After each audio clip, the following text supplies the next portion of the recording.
भाई भाभी मेरी शादी नहीं करेंगे पार्ट 1।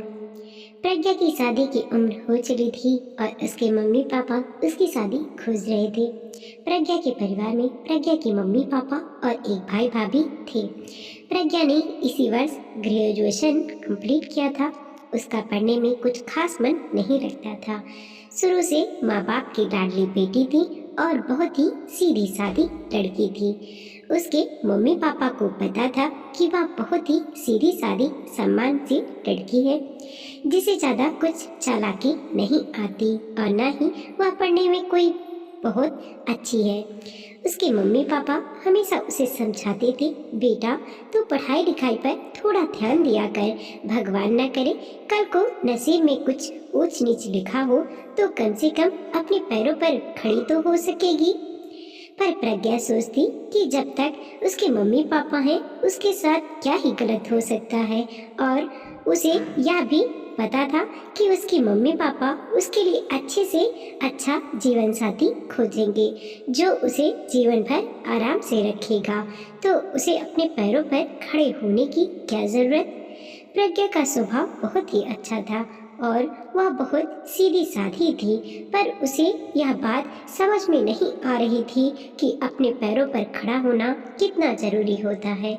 जीवन में कब क्या घटित हो जाए कोई नहीं जानता। ऐसा ही कुछ प्रज्ञा के साथ हुआ। होने को कोई नहीं टाल सकता। प्रज्ञा के माता पिता एक दिन कहीं जा रहे थे और रास्ते में उनका एक्सीडेंट हो गया, जिसमें दोनों की मृत्यु हो गई। प्रज्ञा की जिंदगी में बहुत बड़ा तूफान आ गया। ऐसा तो प्रज्ञा ने कभी सपने में भी नहीं सोचा था। प्रज्ञा को लग रहा था उसकी जिंदगी खत्म हो गई। प्रज्ञा के माता पिता ने भी कभी ऐसा नहीं सोचा था कि वह अपनी बेटी को बीच मझधार में छोड़कर चले जाएंगे। अगर प्रज्ञा की शादी हो गई रहती तो उसके माता पिता की एक जिम्मेदारी पूरी हुई रहती, लेकिन होनी को कुछ और ही मंजूर था और प्रज्ञा की शादी हुए बिना ही एक दुर्घटना में उसके माता पिता दोनों की ही मृत्यु हो चुकी थी। प्रज्ञा पूरी तरह से टूट चुकी थी। सीधी सादी तो वह पहले से ही थी। उसे कुछ भी समझ नहीं आ रहा था। धीरे धीरे कुछ महीने बीत गए। अब प्रज्ञा के घर में प्रज्ञा के भाई भाभी और प्रज्ञा थे। प्रज्ञा के भाई भाभी कुछ ज्यादा ही शातिर थे। जब तक मम्मी पापा थे तब तक तो भाई भाभी प्रज्ञा से बहुत अच्छा व्यवहार करते थे, क्योंकि सारा कुछ मम्मी पापा के हाथ में था। लेकिन अब मम्मी पापा नहीं रहे। कुछ दिन तक तो उनके जाने का शौक मनाते रहे, लेकिन उनके बाद प्रज्ञा के भाई भाभी को मालिक होने का एहसास हो गया। उन्हें लगने लगा वह इस घर के इकलौते मालिक हैं। अच्छी खासी संपत्ति छोड़कर गए थे प्रज्ञा के मम्मी पापा, जिस पर कि पूरा का पूरा हक प्रज्ञा के भाई भाभी ने अपना हक जमा लिया था। प्रज्ञा उस घर में उन्हें एक बोझ की तरह लग रही थी। प्रज्ञा को लगा कि उसकी शादी उसके मम्मी पापा ने नहीं की तो उसके भाई भाभी तो जरूर कर देंगे, लेकिन इधर उसके भाई भाभी का दिमाग अलग ही तरीके से चल रहा था। प्रज्ञा का भाई चाहता था कि प्रज्ञा की शादी कर दी जाए, लेकिन प्रज्ञा की भाभी ने अपने दिमाग के घोड़े दौड़ाए और बोला, जिस तरह से तुम्हारे मम्मी पापा प्रज्ञा के लिए रिश्ता खोज रहे थे, अगर उस तरह का रिश्ता हमने खोजा तो शादी में बहुत पैसे खर्च हो जाएंगे, और क्यों फालतू में प्रज्ञा की शादी में इतने पैसे खर्च करने। एक काम करो, सिंपल से सिंपल रिश्ता खोजो जो कम से कम पैसों में हो जाए। कौन सा मम्मी पापा देख रहे हैं, क्यों हम फालतू में प्रज्ञा के ऊपर पैसे उड़ाएं। पैसे रहेंगे तो हमारे काम आएंगे, हमारे बच्चों के काम आएंगे। प्रज्ञा को कम से कम में इस घर से विदा करो, और अगर नहीं होता तो छोड़ दो, यही रहेगी, कम से कम घर के कामों में मेरी मदद करेगी, मेरी भी मदद हो जाएगी और आराम मिल जाएगा। अगर बाहर से नौकरानी रखेंगे तो उसे भी तो पैसे देने पड़ेंगे, और अपने घर का काम करने से क्या दिक्कत है। प्रज्ञा का भाई भी अपनी पत्नी की तरह मक्कार निकला और अपनी पत्नी की बातों में आ गया। उसने 2-4 रिश्ते लाए कहीं से, भी प्रज्ञा के लायक नहीं थे और प्रज्ञा ने शादी के लिए साफ मना कर दिया। अब उन्होंने रिश्ता खोजना ही छोड़ दिया था, क्योंकि वह तो चाहते ही थे कि प्रज्ञा की शादी में कोई पैसे खर्च ना हो। ऊपर से दिन भर प्रज्ञा के भाई भाभी उसे कोई ना कोई ताना मारते रहते थे और सारी संपत्ति तो उन्होंने अकेले हड़प रखी थी और उन्हें पता था कि प्रज्ञा तो इतनी सीधी सादी है कि वह कोई भी बवाल करेगी ही नहीं। प्रज्ञा का हाल उस घर में एक नौकर से भी बुरा हो चुका था। जिस दिन भर घर के सारे काम करने होते थे और ऊपर से भाई भाभी के ताने भी सुनने पड़ते थे। धीरे धीरे 1 साल बीत चुका था और प्रज्ञा को समझ में आ चुका था कि प्रज्ञा की शादी अब नहीं होने वाली। आज उसे अपने मम्मी पापा की बातें याद आ रही थी कि अपने पैरों पर खड़ी हो जा, थोड़ा तेज बन, पर उन बातों पर ध्यान नहीं देती थी और अब उसे समझ में आ रहा था उसके मम्मी पापा ऐसा क्यों कहते थे। जीवन में कब के घटित हो जाए कोई नहीं जानता और प्रज्ञा के साथ ऐसा हो गया था। प्रज्ञा को अपनी किस्मत पर बहुत रोना आता था। कभी कभी वह अपने मम्मी पापा को याद करते हुए बहुत रोती थी, लेकिन अब वह कर ही क्या सकती थी। अपने पैरों पर खड़े होने के बारे में उसने कभी सोचा ही नहीं और अभी भी उसकी ऐसी कुछ हिम्मत नहीं थी। अब उसे समझ में आ गया था कि उसकी शादी कभी नहीं होने वाली और जिंदगी भर उसे इसी तरह नौकरों वाले जीवन बिताना पड़ेगा। जिस संपत्ति पर उसका भी बराबर का हक है, उस संपत्ति पर उसके भाई भाभी ने कब्जा कर रखा है और उसे नौकर बना दिया है, क्योंकि अब उसके माँ बाप इस दुनिया में नहीं है और वह उनसे लड़ नहीं सकती, क्योंकि उसका स्वभाव बहुत ही शांत है। एक दिन प्रज्ञा की भाभी ने प्रज्ञा से बहुत ज़्यादा लड़ाई की और उसे बहुत कुछ उल्टा सीधा बोला।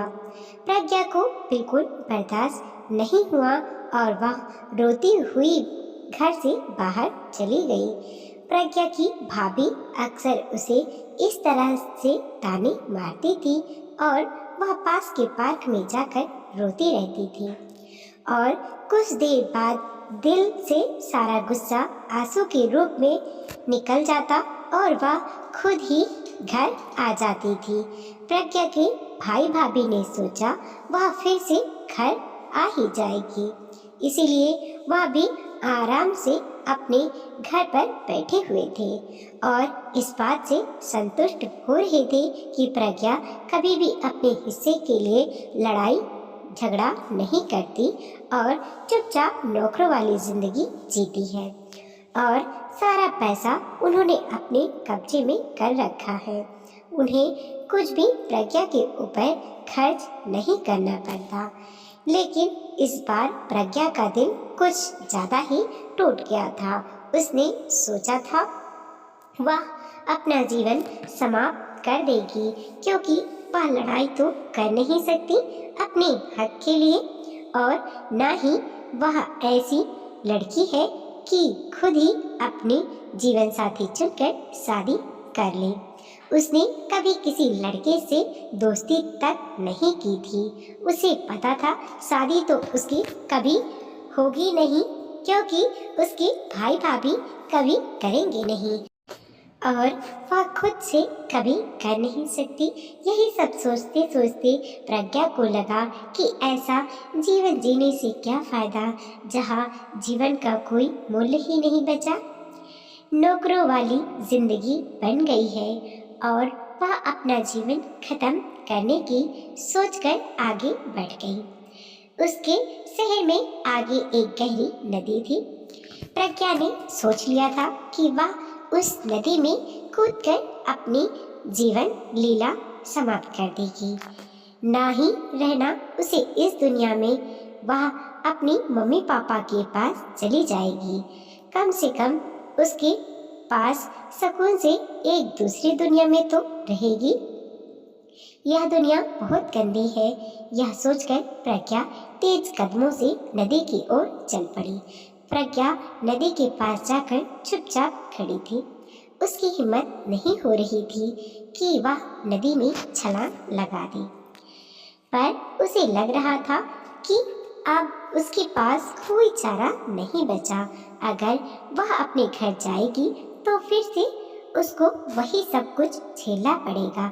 इससे तो अच्छा है कि हिम्मत करके वह नदी में छलांग लगा दे। ऐसा सोचकर वह नदी में कूदने की सोच ही रही थी कि किसी ने उसका हाथ पकड़ लिया। उसने पीछे मुड़कर देखा तो रमेश अंकल का बेटा मनीष खड़ा था।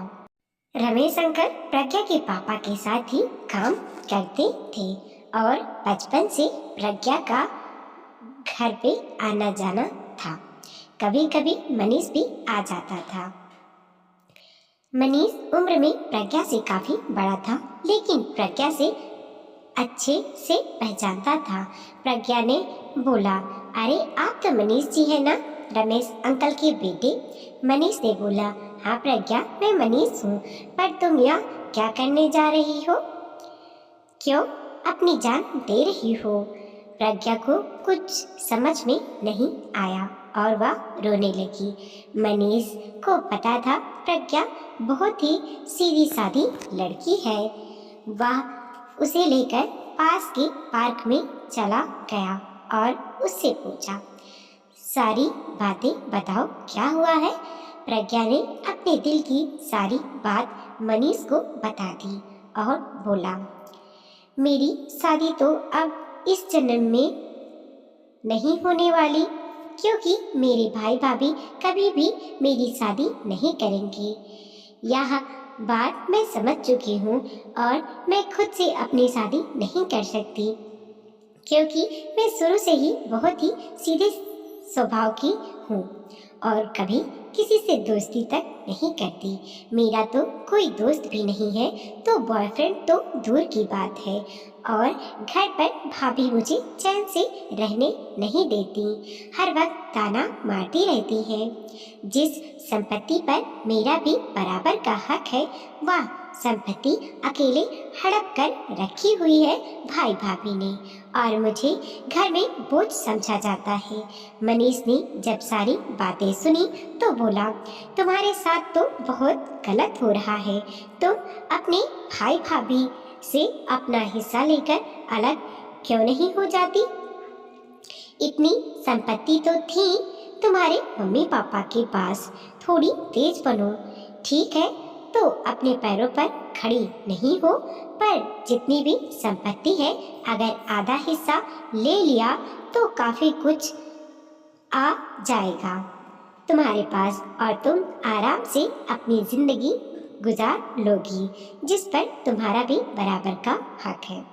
वह अकेले उन्होंने हड़प रखा है और तुम्हें यूं मरने के लिए छोड़ दिया, ऊपर से तुम्हारी शादी भी नहीं करते। प्रज्ञा ने बोला, छोड़िए मेरी बात, मैंने अपने जीवन से समझौता सीख लिया है। वह तो भावनाओं में बहकर मैं आत्महत्या कदम उठा रही थी, लेकिन अब मैं ठीक हूँ और ऐसे ही अपनी जिंदगी काट लूँगी। क्या कर सकते हैं, आप ही बताइए। आपका क्या हाल चाल है? बहुत दिनों के बाद आपसे मिलना हुआ। आपका भी तो बाल बच्चे होंगे। तो मनीष ने बोला, नहीं, मैंने शादी नहीं की। प्रज्ञा को सुनकर बहुत हैरानी हुई कि मनीष ने शादी नहीं की। मनीष प्रज्ञा से अच्छा खासा बड़ा था और इस उम्र में भी मनीष ने शादी नहीं की। सुनकर उसे हैरानी हो रही थी। मनीष ने बोला, कुछ व्यक्तिगत कारणों से मैंने शादी नहीं की, क्योंकि मैं शादी करके किसी लड़की की जिंदगी खराब नहीं करना चाहता था। मेरे मम्मी पापा हमेशा मेरे ऊपर शादी के लिए दबाव डालते हैं, लेकिन मुझे पता है मैं जिससे भी शादी करूँगा वह कभी खुश नहीं रहेगी। और क्यों मैं किसी की जिंदगी खराब करूं, इससे अच्छा मैं शादी ही ना करूं। प्रज्ञा ने बोला। आप तो इतने अच्छे स्वभाव की हैं मनीष जी, फिर आपने शादी क्यों नहीं की? आपके साथ तो कोई भी लड़की हमेशा खुश रहेगी। आप ऐसा क्यों बोलते हैं कि आपसे शादी करके किसी की जिंदगी खराब हो जाएगी? मनीष ने बोला, तुम नहीं समझोगी प्रज्ञा, बहुत ही व्यक्तिगत बात है और मैं तुम्हें समझा भी नहीं सकता। चलो बहुत सा हो चुकी है, तुम अपने घर जाओ, नहीं तो तुम्हारे भाई भाभी तुम्हें ढूंढने आ जाएंगे। प्रज्ञा हंसने लगी और बोली, मुझे कोई ढूंढने वाला नहीं। वह तो चाहते ही है कि मैं कहीं चली जाऊं ताकि वह आराम से अपनी जिंदगी में सब कुछ हड़प कर आराम से अपनी जिंदगी काट सके। कोई नहीं मुझे ढूंढने आने वाला। और प्रज्ञा फिर से हंसने लगी। उसकी हंसी में उसका दुख साफ झलक रहा था। मनीष ने बोला, हाँ वह तो है, चलो आप अपने घर जाओ। प्रज्ञा ने बोला, मनीष जी मेरा उस घर में जाने का बिल्कुल दिल नहीं करता।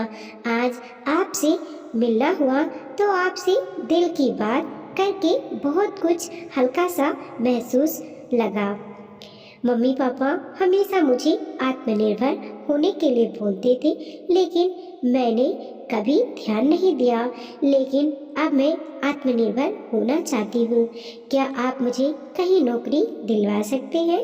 मनीष ने बोला, देखो प्रज्ञा, तुमने सिंपल ग्रेजुएशन किया है, पढ़ाई में कभी तुमने मन नहीं लगाया। नौकरी तो तुम्हें इतनी आसानी से नहीं मिलने वाली, क्योंकि कोई खास डिग्री नहीं है तुम्हारे पास। या तो तुम सरकारी नौकरी के लिए तैयारी करो, जिसमें कि काफ़ी वक्त लगेगा, और मुझे पता है पढ़ने में तुम्हारा मन नहीं लगता था। क्या प्रज्ञा की शादी उसके भाई भाभी करेंगे? क्या प्रज्ञा खुद शादी कर लेगी? क्या मनीष प्रज्ञा की मदद करेगा? क्या प्रज्ञा को उसके भाई भाभी जमीन जायदाद में हिस्सा देंगे? जानने के लिए अगला पार्ट जरूर देखिए।